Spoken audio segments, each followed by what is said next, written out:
আসসালামু আলাইকুম। ফাজালে আমলের অনলাইন তালিম থেকে বলা হচ্ছে, তালিম শুরু করা হচ্ছে।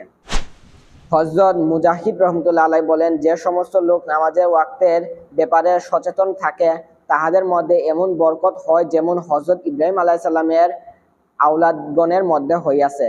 হযরত আনাস রাদিয়াল্লাহু তাআলা আনহু হুজুর সাল্লাল্লাহু আলাইহি সাল্লাম হইতে নকল করেন, যে ব্যক্তি একলাসের সহিত ঈমান রাখে, তাহার আল্লাহ তাআলা ইবাদত করে, নামাজ পড়ে, যাকাত আদায় করে, আর এমন অবস্থায় দুনিয়া হইতে বিদায় হয়, আল্লাহ তাআলা তাহার প্রতি সন্তুষ্ট হইবেন।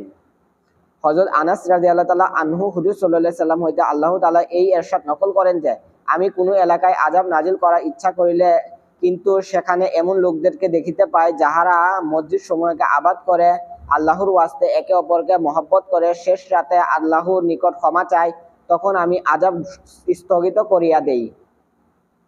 হযরত আবু দারদা রাদিয়াল্লাহু তাআলা আনহু হযরত সালমান ফারেসি রাদিয়াল্লাহু তাআলা আনহু এর নামে একটি চিঠি লিখিয়াছেন, অধিকাংশ সময় মসজিদে অতিবাহিত করো।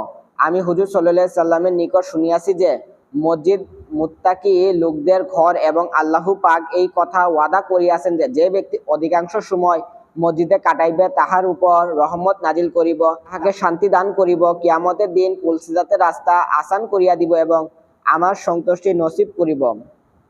হযরত আব্দুল্লাহ ইবনে মাসউদ রাদিয়াল্লাহু তাআলা আনহু হুজুর সাল্লাল্লাহু আলাইহি সাল্লাম হইতে নকল করেন যে, মসজিদ সমূহ আল্লাহ পাকের ঘর, আর যাহারা ঘরে আসে তাহাদের সম্মান ও একরাম হইয়া থাকে। অতএব আল্লাহর উপর ওই সব লোকের সম্মান করা জরুরি যাহারা মসজিদে হাজির হয়। হযরত আবু সাঈদ খুদরি রাদিয়াল্লাহু তাআলা আনহু হুজুর সাল্লাল্লাহু আলাইহি সাল্লাম হইতে নকল করেন যে, যাহারা মসজিদের সহিত মহব্বত রাখে, আল্লাহ তাআলা তাহাদের সহিত মহব্বত রাখেন। হযরত আবু হুরায়রা রাদিয়াল্লাহু তাআলা আনহু হুজুর সাল্লাল্লাহু আলাইহি সাল্লাম হইতে নকল করেন, যখন মৃত ব্যক্তিকে কবরে রাখা হয়, তখন যাহারা কবর পর্যন্ত সাথে গিয়াছে তাহারা ফিরবার পূর্বে ফেরেশতাগণ পরীক্ষা দেওয়ার জন্য হাজির হইয়া যান। মৃত ব্যক্তি মুমিন হইয়া থাকিলে নামাজ তাহার মাথার নিকটে থাকে, যাকাত তাহার ডান দিকে, রোজা তাহার বাম দিকে এবং অন্যান্য নেক আমল তাহার পায়ের দিকে থাকে। এইভাবে চতুর্দিকে হইতে তাহাকে ঘিরিয়া লয়, কেউ তাহার নিকটবর্তী হইতে পারে না। ফলে ফেরেশতাগণ দূর হইতে দাঁড়াইয়া প্রশ্ন করেন। এক সাহাবী রাদিয়াল্লাহু তাআলা আনহু বলেন, যখন হুজুর সাল্লাল্লাহু আলাইহি সাল্লামের ঘরে কোনো অভাব দেখা দিত, তখন তিনি পরিবার পরিজনকে নামাজের হুকুম করিতেন এবং এই আয়াত তেলাওয়াত করিতেন, অর্থাৎ আপনার পরিবার পরিজনকে নামাজের হুকুম করুন এবং নিজেও নামাজে ইহতিমাম করিতে থাকুন। আপনি রুজি উপার্জন করুন, ইহা আমি চাই না, রুজি তো আমি দিব, আর উত্তম পরিণতি পরহেজগারীদের মধ্যেই রহিয়াছে। হযরত আসমা রাদিয়াল্লাহু তাআলা আনহা বলেন, আমি হুজুর সাল্লাল্লাহু আলাইহি সাল্লামের নিকট শুনিয়াছি, কিয়ামতের দিন সকল মানুষকে এক জায়গায় জমা করা হইবে এবং ফেরেশতাগণ যে কোনো আওয়াজ দিবে, সকলেই তাহা শুনিতে পাইবে। ওই সময় ঘোষণা করা হইবে, কোথায় ওই সকল লোক যাহারা সুখ দুঃখ সর্বস্থায় আল্লাহ তাআলার প্রশংসা করিত। ইহা শুনিয়া একদল উঠিবে এবং বিনা হিসাবে জান্নাতে প্রবেশ করিবে। আবার ঘোষণা করা হইবে, কোথায় ওই সমস্ত লোক যাহারা রাত্র জাগিয়া আরামের বিছানা ত্যাগ করিয়া ইবাদত বন্দেগীতে মশগুল থাকিত। অতঃপর এক জামাত উঠিবে এবং বিনা হিসাবে জান্নাতে প্রবেশ করিবে। আবার ঘোষণা করা হইবে, কোথায় ওই সমস্ত লোক যাহারা ব্যবসা বাণিজ্য ও বেচাকিনা আল্লাহর স্মরণ হইতে গাফেল করে নাই। অতঃপর একদল জামাত উঠিবে এবং বিনা হিসাবে জান্নাতে প্রবেশ করিবে। অন্য এক হাদিসে এই ঘটনার সহিত ইহাও বর্ণিত হইয়াছে যে, তখন ঘোষণা করা হইবে, আজ হাসরবাসী দেখিতে পাইবে যে সম্মানিত লোক কাহারা। আরো ঘোষণা করা হইবে, কোথায় ওই সমস্ত লোক যাহাকে ব্যবসা বাণিজ্যে ব্যস্ততা আল্লাহর জিকির ও নামাজ হইতে বাধা দিতে পারে নাই। এই হাদিসের শায়খ নসর সমরকন্দি রহমতুল্লাহ আলাই তামবিহুল কাফেলি নামক কিতাব সমূহে লিখিয়াছেন। অতঃপর লিখিয়াছেন যে, যখন এই সকল লোক বিনা হিসাবে মুক্তি পাইয়া যাইবে, তখন জাহান্নামে হইতে একটি লম্বা গর্দান বাহির হইয়া আসিবে এবং ইহা লোকদিকে ডিঙ্গাইয়া ডিঙ্গাইয়া চলিয়া আসিবে।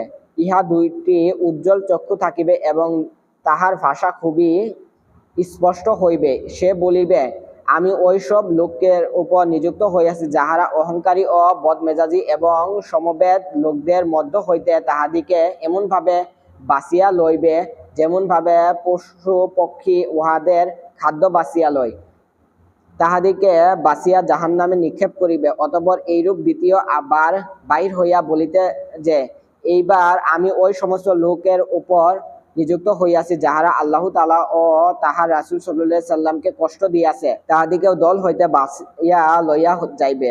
অতঃপর তৃতীয়বার বাহির হইয়া আসিবে এবং এইবার ছবি অঙ্কনকারীকে বাছিয়া লইয়া যাইবে। এই তিন প্রকার লোক ময়দান হইতে পৃথক হইয়া যাওয়ার পর হিসাব নিকাশ শুরু হইবে। কথিত আছে, আগেরকার যুগে মানুষ শয়তানকে দেখিতে পাইত। এক ব্যক্তি শয়তানকে বলিল, তুমি আমাকে এমন কোন পন্থা শিখাইয়া দাও, যাহা করিলে আমিও তোমার মতো হইতে পারি। শয়তান বলিল, এমন আবদার তো আজ পর্যন্ত কেউ আমার নিকট করে নাই, তোমার কি প্রয়োজন দেখা দিল? লোকটি বলিল, আমার মন এইরূপ চাহিতেছে। শয়তান বলিল, ইহার পন্থা এই যে, নামাজে অবহেলা করিও এবং সত্য মিথ্যা কসম খাইয়া কথা বলিতে কোনো পরোয়া করিও না। লোকটি বলিতে উঠিল, আমি আল্লাহর সঙ্গে ওয়াদা করিতেছি যে জীবনে জীবনে কখনো নামাজ ছাড়িয়া দিব না এবং কসমও খাইব না। ইহা শুনিয়া শয়তান বলিল, আজ পর্যন্ত চালবাজি করিয়া তুমি ছাড়া আর কেউ আমার নিকট হইতে কথা নিতে পারে নাই। আমিও প্রতিজ্ঞা করিতেছি যে মানুষকে কখনো উপদেশ দিব না।